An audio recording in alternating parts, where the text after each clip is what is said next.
Qeyrəti olsan gərək dayılar yalqab axmasın, axmasın. Hüseyin, nagiran olma, günə tapşırmışam, çox şaqmasın, şaqmasın.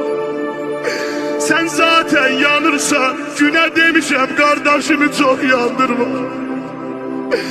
Yaralıdır, oğlanlar yanıb, qardaşlar yanıb.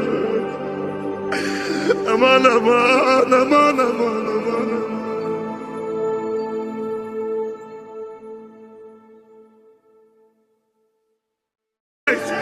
Nagiran olma, günə tapşırmışam, çox şaqmasın, şaqmasın.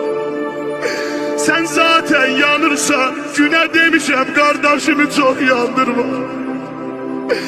Yaralıdır, oğlanlar yanıb, qardaşlar yanıb.